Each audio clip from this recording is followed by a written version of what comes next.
Perkenalkan, nama saya Muhammad Mahastar Ritonga dari kelas 5 IHMA. Di sini saya akan menjelaskan tentang perbedaan penyelesaian sengketa konsumen di negara Indonesia tercinta ini dengan negara Amerika Serikat. Dan tugas ini saya khususkan untuk penyelesaian tugas ujian akhir semester saya dengan dosen pengampu Bapak David Tan. Berikut videonya. Perbandingan penyelesaian sengketa konsumen di Indonesia dan negara Amerika Serikat. Sejak diundangkannya Undang-Undang Nomor 8 Tahun 1999 tentang perlindungan konsumen, terlihat upaya pemerintah yang berfokus untuk melindungi hak-hak konsumen di Indonesia terus berkembang dan semakin pesat. Dalam upaya perlindungan konsumen, khususnya pada saat telah terjadi sengketa konsumen, Undang-Undang Perlindungan Konsumen mengatur bahwa terdapat penyelesaian sengketa non-litigasi oleh Badan Penyelesaian Sengketa Konsumen atau BPSK dan penyelesaian sengketa dengan litigasi oleh peradilan umum. Sedangkan di negara Amerika Serikat, upaya penyelesaian sengketa konsumen dilakukan lewat FTC lalu diselesaikan di dalam Small Claim Court atau SCC. SCC di Indonesia diterjemahkan sebagai gugatan sederhana yang seharusnya dapat dalam menyelesaikan sengketa konsumen di Indonesia dapat menggunakan gugatan sederhana seperti SCC. Alasan gugatan sederhana dapat digunakan adalah karena melihat pada putusan BPSK yang dapat dibatalkan oleh hakim peradilan negeri yang mengakibatkan dapat munculnya ketidakadilan dan kerugian pada konsumen karena mengakibatkan proses penyelesaian sengketa konsumen yang semakin berlarut-larut dan menimbulkan biaya tambahan yang dapat merugikan konsumen di Indonesia. Oleh karena itu, dibutuhkan suatu pembaharuan pada penyelesaian sengketa konsumen di Indonesia, yaitu lewat penyelesaian melalui gugatan sederhana. Gugatan sederhana dapat menjadi jawaban untuk penyelesaian sengketa konsumen di Indonesia karena memiliki prosedur penyelesaian sengketa yang lebih cepat dalam penyelesaian sengketa konsumen di Indonesia. Gugatan sederhana dapat digunakan dalam penyelesaian sengketa konsumen di Indonesia karena hanya dapat diajukan keberatan satu kali saja, sama seperti penyelesaian sengketa konsumen lewat SSC di Amerika Serikat. Lain halnya dengan yang diterapkan dalam penyelesaian sengketa yang diterapkan di Indonesia saat ini melalui non-litigasi terlebih dahulu hingga dapat diajukan keberatan ke pengadilan negeri hingga keberatan pada tahap selanjutnya sampailah di tahap Mahkamah Agung. Untuk itulah saya mengusulkan peraturan penyelesaian sengketa konsumen sebaiknya melalui gugatan sederhana yang telah ada di Indonesia. Fokus pada video ini adalah saya ingin membandingkan perbedaan antara penyelesaian sengketa konsumen di Indonesia dan sengketa konsumen di Amerika Serikat. Hal ini didasarkan karena dalam penerapan penyelesaian sengketa konsumen di Indonesia masih banyak kasus yang telah melewati tahap penyelesaian sengketa di luar peradilan. Ini baik lewat mediasi, konsoliasi maupun arbitrase yang masih diajukan keberatan ke pengadilan negeri bahkan hingga ke Mahkamah Agung karena ketidakpuasan pihak dalam sengketa akan keputusan dalam BPSK. Hal ini menurut saya membuat proses penyelesaian sengketa konsumen ini semakin berlarut-larut dan dapat mengakibatkan kerugian bagi kedua belah pihak dikarenakan proses penyelesaian sengketa di pengadilan akan membuat kasus penyelesaian sengketa ini semakin lama dan membuat ganti rugi bagi pihak konsumen menjadi terhambat dan juga kerugian waktu bagi pihak pelaku usaha dan juga konsumen. Permasalahannya yaitu apa perbedaan antara penyelesaian sengketa konsumen Indonesia dengan Amerika Serikat. Nah, maka di sini saya akan membahasnya. Yang pertama yaitu analisa perbandingan penyelesaian sengketa konsumen di Indonesia dan Amerika Serikat. Dalam penyelesaian sengketa konsumen di Indonesia terdapat dua cara penyelesaian sengketa konsumen. Hal ini diatur dalam Undang-Undang Nomor 8 Tahun 1999 tentang Perlindungan Konsumen atau UU-PK, yaitu pada pasal 45. Menurut ketentuan tersebut, maka dapat kita ketahui di Indonesia penyelesaian sengketa konsumen yaitu 1. Penyelesaian sengketa melalui lembaga yang bertugas menyelesaikan sengketa antara konsumen dan pelaku usaha atau yang biasa, atau yang kedua yaitu penyelesaian sengketa melalui peradilan yang berada di lingkup peradilan umum dalam proses penyelesaian sengketa konsumen yang ada, yaitu melewati penyelesaian sengketa konsumen di luar pengadilan terlebih dahulu. Jadi, pada saat terjadi kerugian dari pihak konsumen, maka konsumen akan meminta ganti rugi kepada pelaku usaha. Apabila pihak pelaku usaha menolak atau tidak memberikan tanggapan apapun atau ganti rugi atas ketuntutan dari pihak konsumen, maka konsumen dapat menggugat pelaku usaha melalui Badan Penyelesaian Sengketa Konsumen atau BPSK.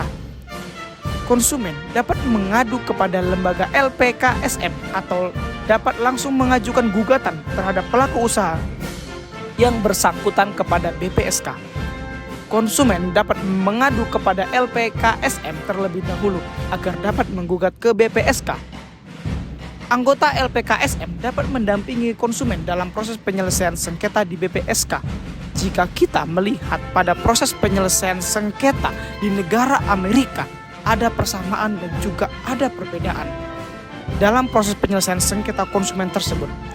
Pada tahapan penyelesaian sengketa konsumen di Amerika, setiap konsumen yang merasa dirugikan dan tidak menerima ganti rugi dari pihak pelaku usaha, maka konsumen dapat mengadu kepada Federal Trade Commission atau FTC. Jadi, dapat kita lihat bahwa FTC di Amerika tidak memiliki wewenang seperti BPSK sebagaimana diatur dalam Undang-Undang Perlindungan Konsumen, yang dimana BPSK memiliki wewenang untuk melakukan penyelesaian sengketa di luar pengadilan dengan sendiri dengan mediasi, konsiliasi, dan juga arbitrase. FTC dalam hal ini lebih memberikan kesempatan dan pengarahan kepada konsumen untuk mengajukan gugatannya ke pengadilan yang dalam hal ini dapat dilakukan pada Small Claim Court atau SCC.